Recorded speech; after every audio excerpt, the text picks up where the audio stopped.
So, Laura, do the Mets have the best lineup in Major League Baseball? I like that I get to ruin your mood right away. No, they don't. Oh, Laura, why are you so mean? They have a very, very good lineup. I think they have a top 3 lineup. I was looking at some of the projections for next year.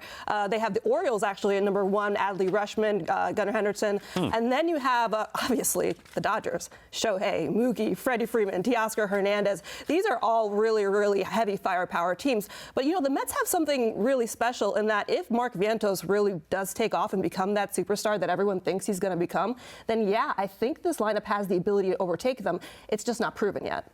Questions, I guess it's just good to be in this conversation, and then you see how it plays out, because it's going to be all about health and performance, and you can see variance in performance range with a lot of these players on any of these teams. So I guess I'm prepared to completely duck this question, because it's too early to say, and there's too many variables. One thing I'll say about what I liked about Mets camp when I was down there, do you remember, Sal, Francisco Alvarez said we're the best lineup or better lineup than the Dodgers, and what you didn't see after that was a lot of Mets thumping their chests and like doing the same thing. And I wouldn't be surprised if someone actually spoke to Alvarez and said, like, hey, I'm glad you believe in us, but like, just go out there and do it. And that's the mentality more with the Mets. They're not doing a lot of preseason trash talk. It's more like, all right, we got talent, but let's go win. Yeah, I think I agree with you guys. I think they're a top 3 lineup. I think the Dodgers are only slightly better, though. I don't think it's a huge gap. And I think the Mets are right there with the Braves, and I think the Orioles are a little bit behind. So, you know, that's good enough to be. You want to be a top 5 in the conversation. Or top 3 is great. Yeah, I do think, by the way, I had Francisco Lindor on my radio show yesterday. He answered that question by basically saying, we got to go out there and earn it. So that's what I'm saying. I didn't even know he said that, but I know that was the reaction generally to Alvarez's comments. They love, Alvy, but like, all right. And also, I want to be clear. I don't think the Mets have the best lineup in baseball, but I don't care. The fact that we could have a conversation to where the Mets are in the conversation for having the best lineup, and the way that I would say it is in comparison to other Mets lineups, I think this is definitively the best lineup that they've had since 2006. And the lineup would be even better if Francisco Alvarez was in it. Obviously, Alvarez is going to be out for 6 to 8 weeks, broken handmate in his left hand.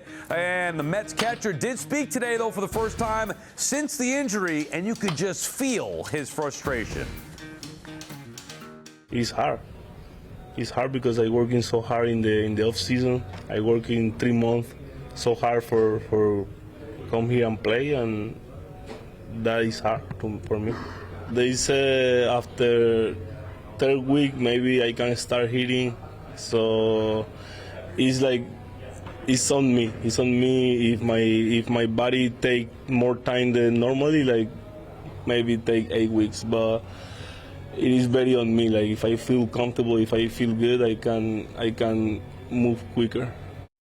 I feel bad for Alvarez. Laura, is the Mets lineup good enough to overcome the loss of Alvarez for the first month of the season? Yeah, I absolutely think so. I mean, you know, they made it to the ALCS last year, and that was with Alvarez not hitting very much and without Juan Soto. So now they have Juan Soto. They have this extra firepower. Luis Torrens actually offensively, compared to what Alvarez did last year, was pretty much on par and similar. He's a great defensive catcher. He's a good enough stopgap for a month. I think they're going to be okay because, you know, you're looking at Francisco Alvarez and you're thinking about Francisco Alvarez a couple of years ago where he was hitting home runs, he was hitting more for power, a little bit more contact. But because of his struggles last year, you kind of hoped that he took the next step, but you can't always assume that he's going to take the next step. So for now, I think Luis Torrens is going to be okay. Yeah, I think they can carry him as well, but it's a bummer. I mean, I'm expecting this guy.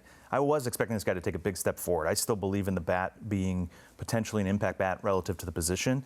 And anytime you lose even a solid offensive catcher, there's a huge difference between the now backup, the 3rd string catcher that's going to get all those at bats. But I think they are talented enough to get through this period of time. Yeah, that's the thing with Alvarez. I expect him to be a star. I thought he was going to be an MVP candidate a year ago. Obviously never got off the ground running after the injury. And again, this year, same thing.